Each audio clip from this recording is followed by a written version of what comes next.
Bienvenidos a este tema del día de hoy, el quinto tema de la serie de Semana Santa, la Semana de la Pasión, y vamos a estar hablando de los eventos que se desencadenaron en este día. Este es el corazón de la Pascua.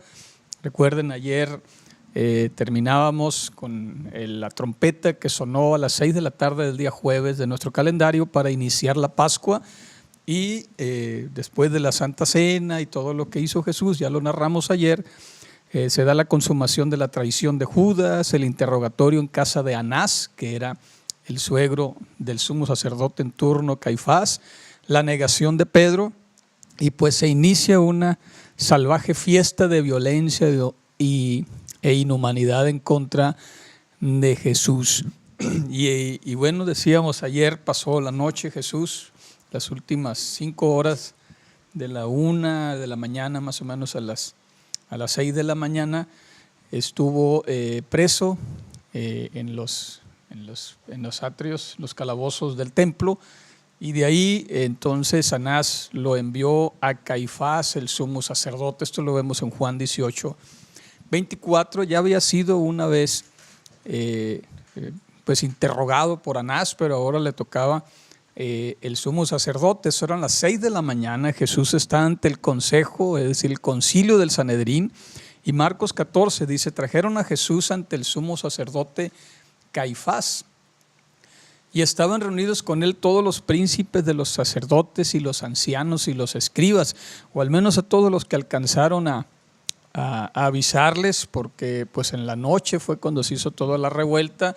No se acostumbraban a hacer los juicios a las 6 de la mañana en Israel, no era hora de sesión, faltaban muchos miembros del consejo, se violaron muchas de las leyes que tenían que ver con los juicios. Era la fiesta ya de la Pascua, no podían hacer un juicio en ese día, pero bueno, no les importó, ellos querían condenar a Jesús.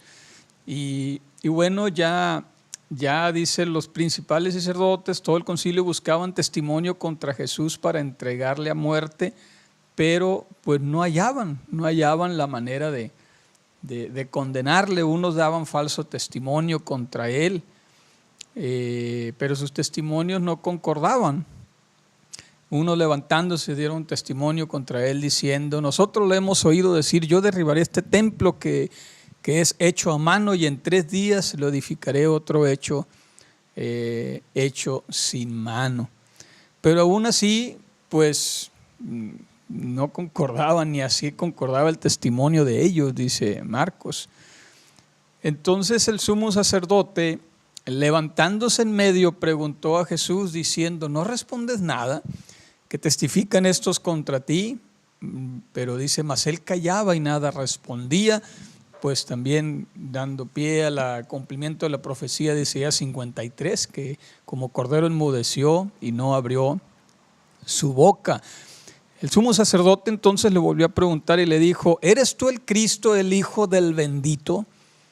Y esta fue la palabra clave, porque Jesús le respondió entonces y le dijo: yo soy, y veréis al Hijo del Hombre sentado a la diestra del poder, viniendo en las nubes del cielo. Entonces el sumo sacerdote, rasgando sus vestiduras, ese acto de rasgar su vestidura era lo que hacían cuando en los juicios había una blasfemia contra el nombre de Dios. Era la actitud de reprobar lo que se estaba diciendo, estaban condenando una ofensa máxima contra el nombre de Dios, y ellos consideraban que la respuesta de Jesús era una blasfemia. Como el hijo de un carpintero, hablando humanamente, se llamaba a sí mismo el hijo de Dios. Entonces el sumo sacerdote, rasgando su vestidura, dijo: ¿qué más necesidad tenemos de testigos? Hemos oído la blasfemia, ¿qué les parece? Y todos le condenaron a ser culpable de muerte. Algunos comenzaron a escupirle, otros a cubrir su rostro, a bofetearle diciéndole: profetiza, y los siervos le herían a bofetadas. Es decir, el Sanedrín había dado su veredicto, el sumo sacerdote declaró blasfemia la declaración de Jesús, y solo que ahí tenían un problema técnico. No les estaba permitido por el Imperio Romano ejecutar personas, tenían que hacerlo ante un juicio secular, el juicio donde ahora tenían que llevarlo al procurador romano en esa región, en este caso era Pilatos. Ya era alrededor de las 6:30 de la mañana, estimamos que en media hora hicieron todo su borlote en el Sanedrín, y entonces a las 6:30 Jesús es presentado ante Pilatos. Ahí en Juan capítulo 18, verso 28, dice: llevaron a Jesús de Caifás, el sumo sacerdote, al pretorio. Y era de mañana y ellos no entraron al pretorio para no ser contaminados y así poder comer la Pascua. Aquí cabe mencionar también que una de las acusaciones que dice la tradición que se hizo, que no quedó registrada en el Evangelio, es de que la hija de Caifás, que era encargada de los libros de la ley, pues allí había dos personas o tres presos que había importantes. Uno era Barrabás, que ahorita vamos a hablar de él, otros eran los dos ladrones que fueron crucificados a un lado de Jesús, y se dice que uno de los ladrones, llamado Dimas, robó los libros de la ley del templo, y tenían gran problema la hija de Caifás, porque cómo iban a celebrar la Pascua si no encontraban el libro de la ley, y también culparon a Jesús de eso. Pero bueno, eso dice la tradición en el libro de la confesión de José de Arimatea. Pero entonces ya Jesús es presentado ante Pilatos, y Pilatos salió ante ellos y dijo: bueno, ¿qué acusación tienen contra este hombre? Recuerden que para poder llegar a este punto Jesús fue trasladado de la casa del sumo sacerdote a la fortaleza Antonia, que era donde estaba resguardado pues todo el ejército romano destinado para la ciudad de Jerusalén, y ahí era pues el cuartel general de Poncio Pilatos. Entonces tuvo que llevarlo caminando hasta aquel lugar. Después le respondieron: si este no fuera malhechor, no te lo habríamos entregado. Entonces Pilato les dijo: pues tómenlo ustedes, júzguenlo según la ley. Y los judíos dijeron: no nos es lícito dar muerte a nadie. Bueno, entonces ya Pilato se da cuenta las intenciones que traen. No es solamente hacer un juicio, ellos ya lo habían juzgado, ellos querían su muerte. Pero dice también Juan 18:32: para que se cumpliese la palabra de Jesús que había dicho, indicando de qué muerte había de morir. Y entonces empiezan las acusaciones. Lucas 23, verso 2 dice: cuando empezaron a acusarle, dijeron: hemos hallado que éste pervierte la nación y prohíbe dar tributo a César, diciendo que él mismo es Cristo, un rey. Y ellos decían que no tenían más rey que César. Entonces lo acusan de no pagar impuestos. Pilato dice: pues todo el mundo pues ve la manera de evadir los impuestos, eso no me convence. Pero luego ellos dijeron, 23:5 de Lucas: mas ellos porfiaban diciendo: alborota al pueblo, enseñando por toda Judea, comenzando desde Galilea hasta aquí. Y entonces ya después de estar deliberando un momento ahí, calculamos que poco antes de las 7 de la mañana, entonces como Pilato, al oír que era de Galilea, preguntó si el hombre es Galileo. Bueno, es Galileo este hombre. Y dijo, al saber que era de la jurisdicción de Herodes, rey de Galilea, lo remitió a Herodes, que también estaba en Jerusalén en aquellos días. Entonces ahí tenemos a Jesús ahora que lo sacan de la fortaleza Antonia, que está al norte, a espaldas del templo y al norte de la ciudad, y luego lo llevan a la parte este de la ciudad, donde estaba el palacio del rey Herodes, y otra vez lo pasean por la ciudad para llegar a la orilla de la ciudad, al lado oeste, para al lado oeste, para poder tener su nueva audiencia ahora con el rey Herodes. Dice la escritura que Herodes se gozó mucho porque ya tenía tiempo que deseaba verlo. Desea ver a Jesús porque había oído muchas cosas de él, tenía la esperanza de ver algún milagro. Y ahí tenemos a Jesús ante el rey Herodes, que le hacía muchas preguntas, le decía muchas palabras, pero Jesús no respondió absolutamente nada ante este rey.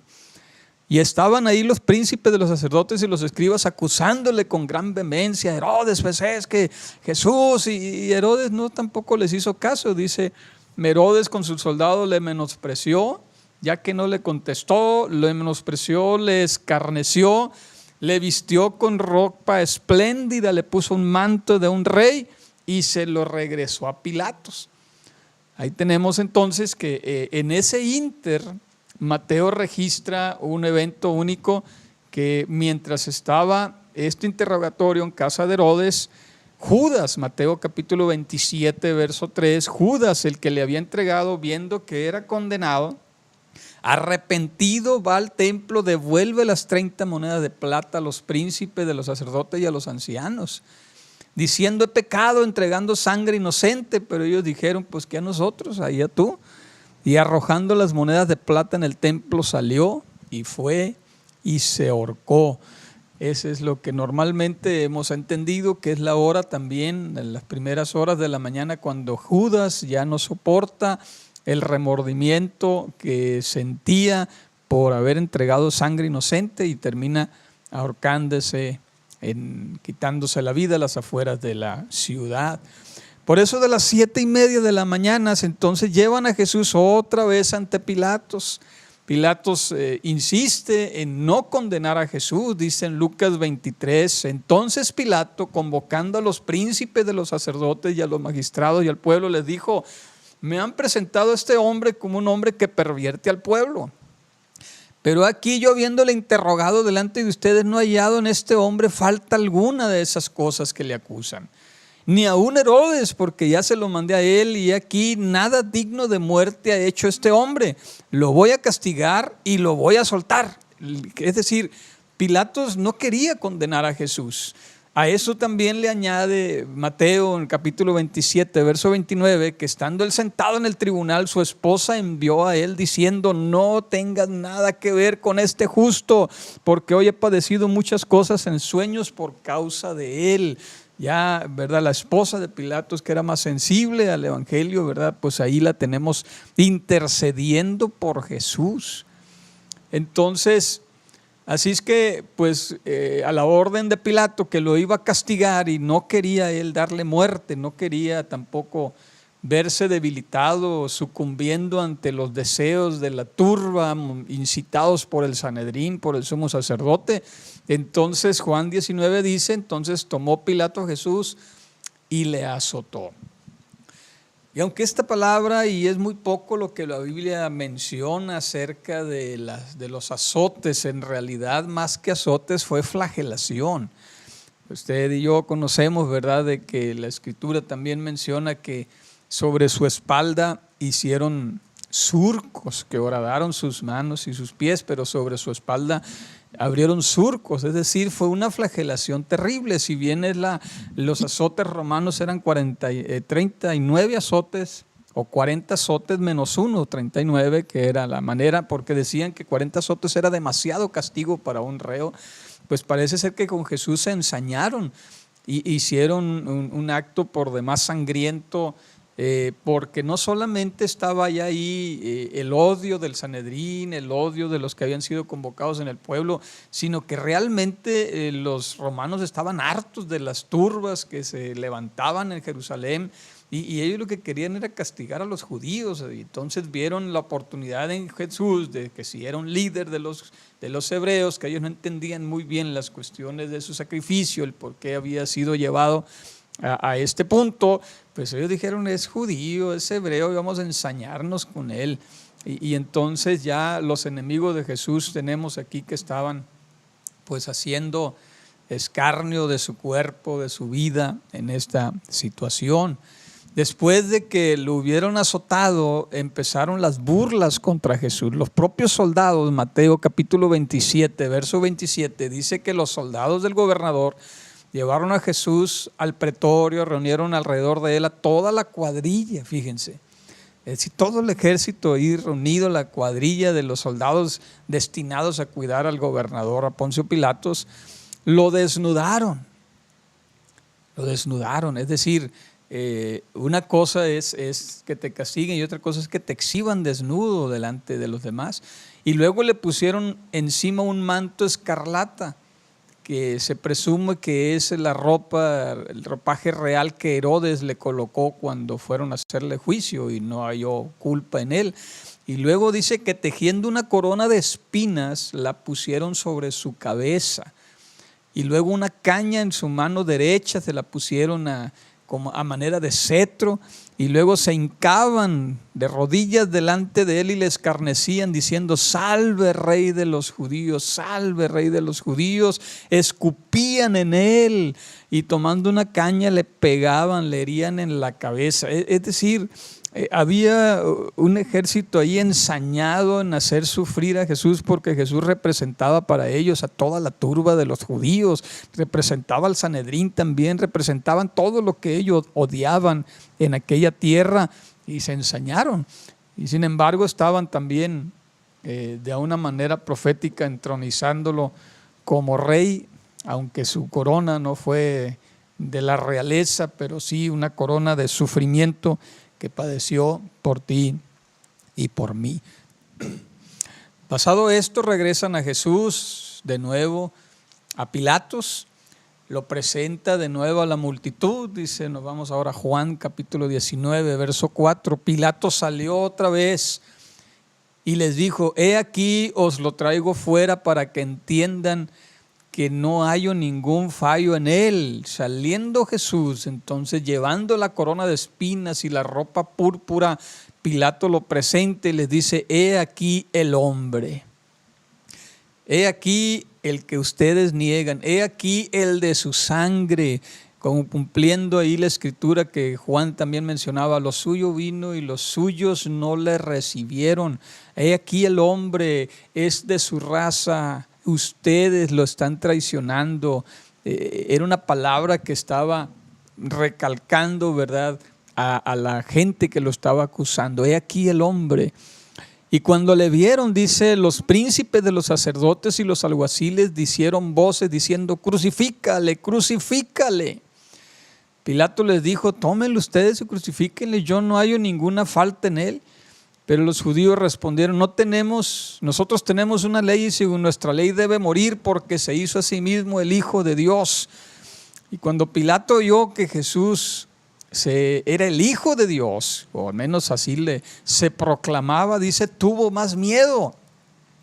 Entró otra vez en el pretorio y para interrogar otra vez a Jesús personalmente, y le dijo a Jesús: ¿de dónde eres tú, pues?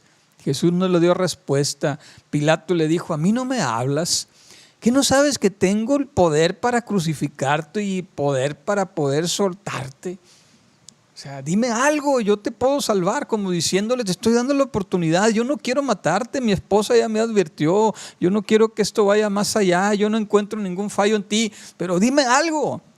Y Jesús le dice entonces: ninguna potestad tendría sobre mí si no te fuese dada de arriba. Por tanto, el que a ti me ha entregado, mayor pecado tiene. Desde entonces procuraba Pilato soltarle, pero los judíos daban voces diciendo: si a este sueltas, no eres amigo de César. Cualquiera que se hace rey se declara contra César. Pilato entonces, habiendo dicho esto, llevó fuera a Jesús, se sentó en el tribunal, en el lugar que es llamado el enlosado, en hebreo Gábata. Era la preparación de la Pascua. Dice, era como la hora sexta ya, era cerca de las 9 de la mañana. Y entonces dijo a los judíos: aquí está su rey. Y ellos le dijeron: fuera, fuera, crucifícale. Pilato les dijo: a su rey voy a crucificar. A su rey voy a crucificar. Los principales sacerdotes respondieron: no tenemos más rey sino a César. Todavía Pilatos, en un último intento de dejar libre a Jesús, porque dice la escritura en Marcos: ahora bien, en el día de la fiesta tenía la costumbre Pilatos de soltarles un preso, el que pidieran. Era una manera de congraciarse al pueblo, era una manera de decir: bueno, pues yo no nada más estoy contigo, ¿no? Entonces, y había uno que se llamaba Barrabás. De los 3 presos que había, uno se llamaba Barrabás, preso con sus compañeros de motín que habían cometido homicidio en una insurrección. ¿Quién era este Barrabás? Era un asesino.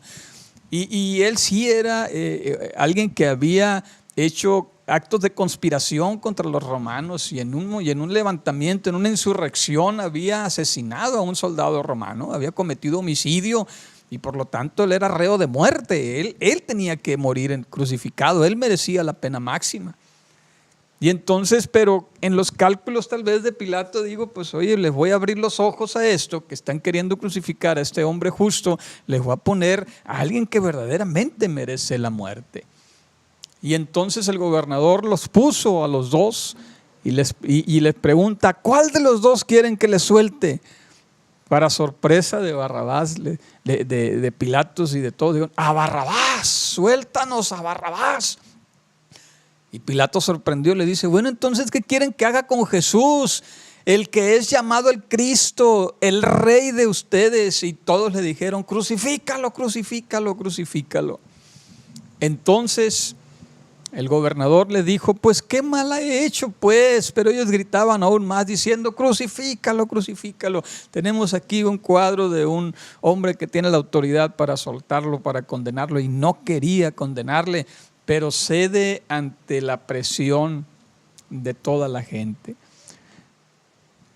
Pasado las 8:30 de la mañana, estimamos, era antes de la hora tercera, Pilatos se lava las manos, viendo Pilato, Mateo 27-24, que nada adelantaba, sino que se hacía cada vez más alboroto, ya la gente empezaba a empujarse, empezaba la turbia ya a desenfrenarse, estaba perdiendo el control del ejército romano ahí resguardando el pretorio, la fortaleza Antonia. Entonces tomó agua, se lavó las manos delante del pueblo y les dijo claramente, soy inocente de la sangre de este justo, que caiga sobre ustedes. Y lastimosamente tenemos ahí a un Israel diciendo, sí, que caiga su maldición de su sangre sobre nosotros y sobre nuestros hijos y los hijos de nuestros hijos. Sabemos que la sangre inocente, cuando es derramada en la tierra, clama por justicia a Dios, como lo pasó con la primera sangre inocente, la de Abel, allá que fue muerto por su hermano Abel. Y la sangre de Abel, dice, clama por justicia. Así también la sangre de este justo clamaría. Y el pueblo de Israel, los sacerdotes, los que estaban ahí enjuiciando a Jesús, se echan esa maldición sobre ellos. Vemos aquí cómo no le quedaba más remedio a Dios que cambiar de pueblo. Este pueblo que era el pueblo de Dios se convirtió en un pueblo maldito porque crucificaron a Jesús y luego se echaron a sí mismos la maldición de la sangre inocente. Así es que no es de esperarse, ¿verdad? Y es entendible todo lo que ha padecido Israel, el que era el pueblo de Dios, porque ahora ellos son un pueblo maldecido porque ellos mismos echaron la maldición de la sangre inocente de Jesús. No habiendo más, entonces se los entrega Judas para que sea entregado a la muerte. Y dice Juan capítulo 19, verso 16, se los entregó a ellos para que fuese crucificado. Así es que tomaron a Jesús y se lo llevaron. El verso 17 del capítulo 19 es muy conmovedor. Dice, y él cargando su cruz. Esa frase que ya Jesús le había dicho a sus discípulos, cualquiera que quiera ser mi discípulo, ¿verdad? Niéguese a sí mismo, tome su cruz, cargue su cruz y sígame. Es algo que le espera a los hijos de Dios, a los discípulos, a los que seguimos a Jesús, el cargar la cruz, y Él nos puso la muestra. Él cargando su cruz salió al lugar llamado de la calavera, también conocido en hebreo como el Gólgota. Ya en esa trayectoria estamos hablando de un camino desde la fortaleza Antonia hasta el Gólgota.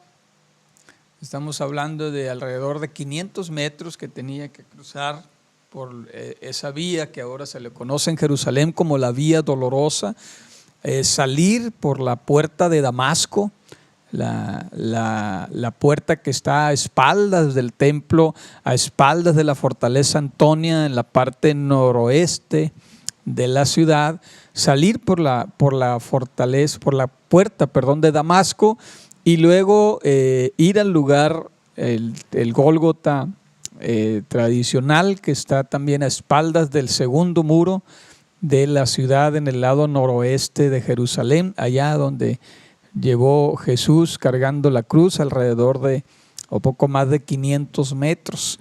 Obviamente era una cruz tan pesada que dicen los historiadores que pesaba alrededor de 70 kilos de madera maciza, que lo obligaron a cargar, y con todo lo que había sangrado ya, la deshidratación, el gran esfuerzo, la flagelación, estaba muy debilitado, no pudo, llegó un momento en que no pudo ya cargar la cruz. Y dice Marcos capítulo 15, 21, que obligaron a un hombre llamado Simón Cireneo, padre de Alejandro y de Rufo, lo identifican muy bien, venía del campo y ahí de Mirón llegó, y le dijeron, lo obligaron a que cargase la cruz, y entonces de ahí lo llevaron al lugar llamado Gólgota, como decíamos. A las 9 de la mañana ya está Jesús y los malhechores y la turba, el ejército romano, todo preparado, y empiezan el proceso de crucifixión. En la crucifixión sabemos que era la pena máxima, la pena capital en la condena que había por el pueblo romano, y es una de las muertes más terribles, más horribles, más dolorosas, más agonizantes, porque había personas que podían morir después de varios días de estar ahí colgados en la cruz, dependiendo del castigo y la fortaleza que tuvieran. En el caso de Jesús, obviamente, fue demasiado castigado, no iba a poder durar mucho, y además estaba cumpliéndose que él tenía que morir como el Cordero Pascual en la fiesta de la Pascua. Los sacerdotes estaban apresurados queriendo que todo esto se llevara a cabo pronto, porque ellos tenían el compromiso de sacrificar el Cordero Pascual entre las 2 tardes, es decir, a las 3 de la tarde era la hora del sacrificio. Y ellos estaban diciendo, pues ya que se acabe esto pronto, eran las 9 de la mañana ya. Y entonces ya ponen sus clavos, el proceso de crucifixión, de poner clavos en manos y pies, y entonces ya colgarlo del madero, ponerlo, la cruz en alto, para que todos pudieran mirar, ¿verdad? Y decíamos, los crucificados los ponían a las afueras de la ciudad y en las entradas de la ciudad, para que pudiera la gente que entrara a mirar y decir, bueno, ¿y por qué crucificaron a este? Pues qué mal hizo, pues era como escarmiento, es que hizo esto y esto y esto otro. Entonces la gente entraba a Jerusalén ya mansita, diciendo, pues vale más que me porte bien aquí, porque aquí es terrible, ¿no? Dice la Escritura, cuando lo hubieran crucificado, bueno, le dieron a beber vino mezclado con mirra, pero él no la tomó. Da testimonio Marcos capítulo 15, 23. La primera ocasión que le quisieron dar vino mezclado con mirra, él no la tomó. Y luego dice que cuando lo hubieron crucificado, repartieron sus vestiduras echando suertes sobre ellas para ver quién llevaría cada uno, como ya estaba también escrito. Mañana mañana sábado hay pocos eventos que relatar, pero vamos a ver el cumplimiento profético que se dio en la crucifixión, y vamos a hablar en detalle de este punto y los pasajes que se estuvieron cumpliendo en la profecía. Dice Marcos 15, 25, era la hora tercera cuando le crucificaron, es decir, las 9 de la mañana. Y cuando lo estaban crucificando, Lucas da testimonio, capítulo 23, verso 34, que Jesús decía, Padre, perdónales porque no saben lo que hacen. Esa es una de en el famoso sermón de las 7 palabras que tradicionalmente se hacían en Semana Santa o se hacen. Esta es la primera de ellas. Padre, perdónales porque no saben lo que hacen. Las palabras que Jesús dijo ya estando en la cruz. Seguido, el Evangelio de Juan narra en el capítulo 19, verso 19, que le pusieron un título para la cruz. Este lo había sido preparado por Pilatos. Pilatos preparó un título que puso sobre la cruz, dice, y el escrito era Jesús de Nazaret, Rey de los Judíos. Y muchos de los judíos leyeron este título porque el lugar donde estaba Jesús crucificado estaba cerca de la ciudad y estaba escrito en 3 idiomas, en hebreo, en griego y en latín. Hebreo, el idioma de los judíos; el griego, el idioma del imperio oficial; y el latín, el idioma oficial de los romanos. Y estaban también ahí la Escritura dice que crucificaron junto con Jesús a dos ladrones, Marcos 15, 27, uno a su derecha y otro a su izquierda, también para que se cumpliera la Escritura, que fue contado con los transgresores. Déjenme platicarles un poquito. En la declaración de José de Arimatea, que es una declaración que le pidió Pilatos posterior a todo esto. Esto no está en la Escritura, es literatura extraoficial. Pero uno de ellos se llamaba Gestas. Este era un asesino a espada que desnudaba a sus víctimas y a las mujeres las colgaba de los tobillos y les cortaba los pechos. Era un sanguinario. Además mataba a los niños y se bebía la sangre de los niños. Esa era la clase de persona que estaba crucificado a un lado de Jesús. El otro, llamado Dimas, era un galileo que tenía una posada y él le gustaba robar a los ricos para ayudar a los pobres. Le hacía como al Robin Hood moderno, ¿no? Saqueaba las tumbas de los judíos, era un sacrílego este hombre, y además robó los templos de la ley del templo, los libros de la ley del templo que estaban custodiados por la hija de Caifás y el sumo sacerdote, y se dice que fue una acusación que añadieron a Jesús, o sea, ya echarle una acusación más ahí, ¿no? El punto es de que uno de los malhechores, que suponemos que era Gestas, le injuriaba diciendo: si tú eres el Cristo, sálvate a ti mismo y a nosotros. Lucas 23, 39. Y respondiéndole el otro, es decir, Dimas, le reprendió diciendo: no temes tú a Dios, aún estando en la misma condenación. Nosotros a la verdad justamente padecemos porque recibimos lo que merecieron nuestros hechos, mas ningún mal hizo. Y dijo a Jesús: Señor, acuérdate de mí cuando vengas en tu reino. Y enseguida tenemos un pasaje muy conmovedor, porque Jesús, estando en la misma condenación, porque dice: maldito el que es clavado en un madero, dice la Escritura, estando en la misma condenación, estando recibiendo la maldición del pecado de la humanidad, estando en una situación de agonía, batallando, elevando su cuerpo, levantándose con los pies de las heridas que rozaban sus tendones para inhalar aire y luego expulsarlo al expirar. Y en ese proceso de agonía todavía se da la oportunidad de voltear a ver a ese ladrón. Y le dice: de cierto te digo, desde hoy estarás conmigo en el paraíso. La segunda palabra de Jesús estando en la cruz es una promesa de vida eterna para los que creen en Él. Como dice la Escritura: vida eterna a los que perseverando en bien hacer buscan gloria, honra e inmortalidad. El Señor vino a darnos vida y vida en abundancia. Todo esto sucedió en el ínter de las 9 a las 12 de la tarde, del mediodía. A las 12 del mediodía, dice la Escritura en Marcos 15, 33, cuando llegó la hora sexta, las 12 del mediodía de nuestro calendario, hubo tinieblas en toda la tierra hasta la hora novena, es decir, hasta las 3 de la tarde. El sol se oscureció. Alguien dijo por ahí, ¿verdad? Los astros, las estrellas, los ángeles, el cielo ya no quiso ver más sufrimiento en aquella cruz y decidieron cerrar la vista. Entonces empezaron las maldiciones. Dice que los que pasaban le injuriaban, meneando las cabezas y diciendo: tú que derribas el templo de Dios y en 3 días lo reedificas, sálvate a ti mismo, desciende de la cruz. De esta manera también los príncipes de los sacerdotes, miren, los encargados de llevar al pueblo a Dios, los intercesores de Dios ante el pueblo, escarneciéndolo ahí mismo en la cruz, diciendo unos a otros salvó y a sí mismo no se puede salvar. Es el Cristo, el Rey de Israel, que descienda ahora de la cruz para que veamos y creamos. Y los que estaban crucificados también le injuriaban. Es decir, un cuadro de burla en todo lo que estaba sucediendo en esta situación tan penosa. Y estando ahí, dice, junto a la cruz, estaba Jesús su madre. Juan 19, 25, nos vamos a otra etapa tierna que sucede ahí. Estaba la hermana de su madre, María, la esposa de Cleofas, y María Magdalena. Y cuando Jesús vio a su madre que se acercó hacia él, ya cuando hubo tinieblas, como que la gente empezó a esparcirse, ¿no? Y entonces tuvo la oportunidad María de acercarse a Jesús en la cruz.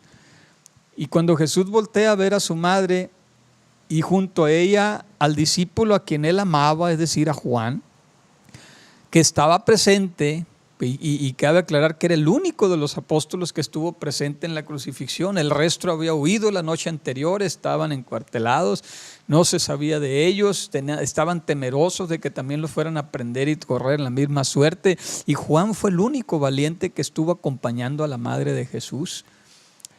Y estaba presente, y estando dijo a su madre: mujer, he ahí a tu hijo. Y luego voltea a Jesús, ve a Juan y le dice: he ahí tu madre. Y dice la Escritura que desde aquella hora el discípulo recibió a María en su casa, la adoptó como su madre, y María adoptó a Juan como a su hijo.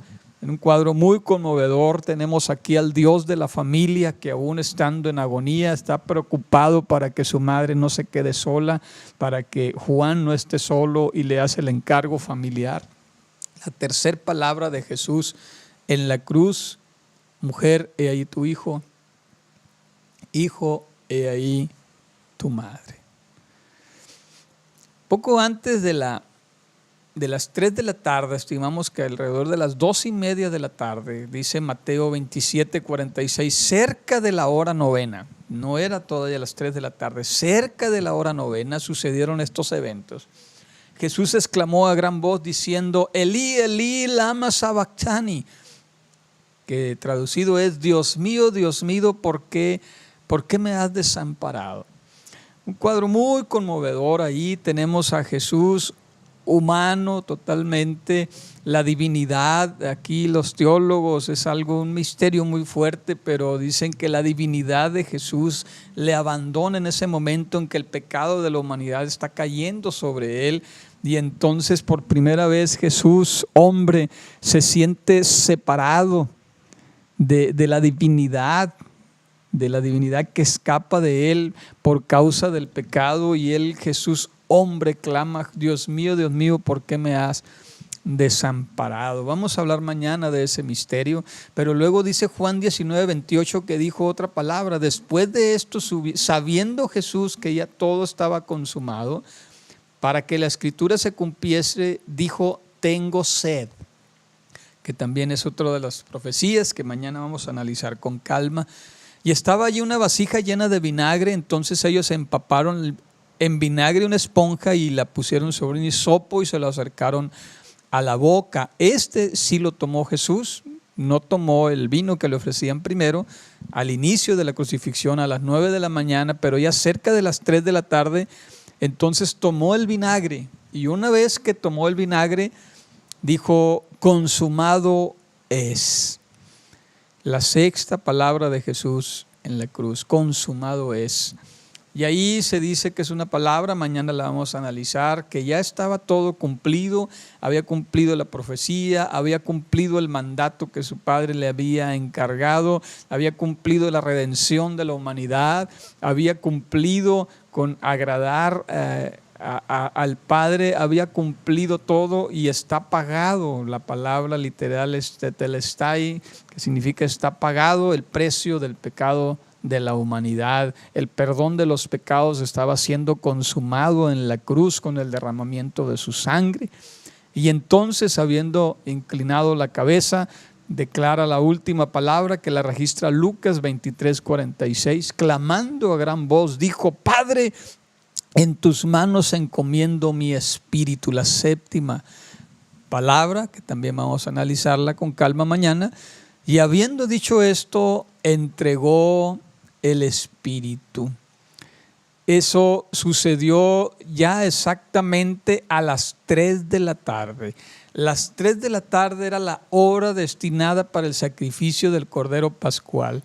El Cordero de Dios que quita el pecado del mundo estaba culminando su obra maestra de salvación, cumpliendo con la ley y los profetas, cumpliendo con el sacrificio destinado para el perdón de los pecados.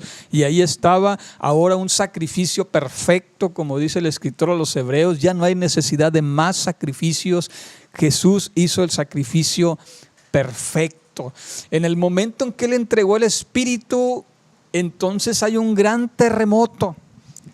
Sacude la ciudad de Jerusalén, se caen muchas casas, se parte la muralla del templo, se parte la muralla que rodean la ciudad también. El velo del templo, dice Mateo 27:51, el velo del templo se rasgó en dos, desde arriba hacia abajo. La tierra tembló y las piedras se partieron. Y alguien dijo en una ocasión, en dos, de arriba hacia abajo, por el dedo de Dios. Ese velo que, como decíamos el día martes, un velo de cerca de 60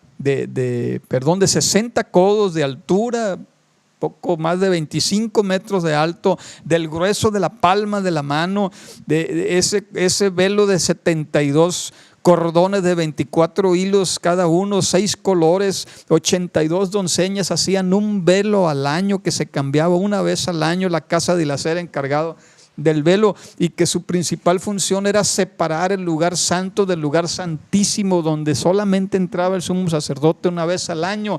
Ahora se estaba abriendo para que nosotros podamos tener acceso a Dios, que podamos tener acceso a la presencia de Dios, que era solo exclusiva de un hombre una vez al año. El velo del templo se rasgó. Y encontramos ahí entonces que el Sanedrín está en grandes problemas, porque estaban por celebrar el sacrificio de la Pascua. Estaban tal vez sacrificando el cordero ellos pascual ahí afuera en el patio de los sacrificios, y llevando esa sangre el sumo sacerdote se dirigía al lugar santísimo, y el velo del templo se rasga. Es decir, ya no había necesidad. Dios ya no aceptaba ese sacrificio que estaban haciendo los sacerdotes en ese cordero que estaban sacrificando ellos literalmente, y esa sangre que introducían al lugar santísimo. Cuando llegan y el terremoto hace todo el escándalo y luego rompe el velo, entonces podemos imaginarnos a un Sanedrín ahí ocupados de decir: hey, traigan a los costureros, traigan a la casa de Eliezer, parchen aquí, vamos a reanudar esto, vamos a volver a sellar esto, no está pasando. Era un caos tremendo. La fiesta de la Pascua literal de los hebreos se volvió un caos con ese terremoto, con el rompimiento del velo. Y aún dice la escritura, Mateo 27:54, el centurión y los que estaban guardando a Jesús, el encargado de la crucifixión, viendo el terremoto y las cosas que estaban sucediendo, tuvieron temor. Hicieron una importante declaración: verdaderamente este hombre era el Hijo de Dios. Por fin hay alguien que lo admite. Por fin hay una conversión en todo esto. Por fin hay alguien que, estando con el corazón endurecido y ensañado por sacrificar pronto al Mesías, a este rey de los judíos, ahora declara: verdaderamente este es el Hijo de Dios. Eran las 3 de la tarde cuando todo esto sucedió. Entonces dice Juan capítulo 19 verso 31, los judíos, por cuanto era el día de la preparación y para que los cuerpos no quedasen en la cruz para el sábado, que era el gran sábado de la Pascua, el siguiente día, rogaron a Pilato, que ese día empezaba a las 6 de la tarde el sábado, rogaron a Pilato: quiébrenle las piernas para que ya quiten esos cuerpos de ahí, no queremos que esté este espectáculo. Ya la gente, ya después de celebrar la Pascua, vamos a empezar la fiesta de los panes sin levadura, no queremos que haya este espectáculo a la entrada de la ciudad. Entonces vinieron los soldados y quebraron las piernas al primer ladrón y al otro que había sacrificado con Jesús. Pero cuando llegaron a Jesús, desde el verso 33, le vieron ya muerto y no le quebraron las piernas, para que se cumpliese otra profecía en el Salmo 22. Y en Juan 19:34, uno de los soldados, entonces, para comprobar que estaba muerto, le abrió el costado con una lanza, y al instante salió, dice, sangre y agua. Y esto da testimonio también, la medicina, ¿verdad? Que la muerte de Jesús, que mañana vamos a analizar todo eso con calma. Ahorita estamos narrando los hechos rápidamente, pero mañana vamos a analizar cómo estuvo todo eso. Pero prácticamente la muerte de Jesús fue por asfixia y por un paro cardíaco. Literalmente el corazón se le rompió, por eso había agua y sangre ahí cuando le hirieron en su costado. Y el que lo vio, dice, da testimonio, y su testimonio es verdadero, y él sabe que dice verdad para que ustedes crean. Esto es Juan, el único apóstol que estaba ahí, estaba presente. Él fue el que escribió y registró esto en la escritura para que pudiera entonces crear el testimonio. Él decía, yo estuve allí, yo lo vi. Porque estas cosas fueran hechas, dice, para que se cumpliese la escritura, ningún hueso suyo será quebrado. Y bueno, mañana vamos a ver las profecías cumplidas, y también otra escritura que dice, mirarán a aquel que traspasaron. Después de estas cosas, ya se acercaban las 6 de la tarde, ya se iba a tocar la trompeta, el shofar, para anunciar el sabbat especial de la Pascua. Después de estas cosas, entonces dice la escritura que llega José de Arimatea, que era miembro del Sanedrín, aunque era discípulo de Jesús en secreto, por miedo a los judíos, va y le ruega a Pilato que le deje quitar el cuerpo de Jesús. Pilato se lo permite, entonces vino, quitó el cuerpo de Jesús de la cruz, lo bajó. También llegó junto con él ahí a ayudarle Nicodemo, que era otro miembro del Sanedrín, también discípulo de Jesús, aquel al que Jesús le dijo es necesario nacer del agua y del Espíritu para entrar al reino de Dios.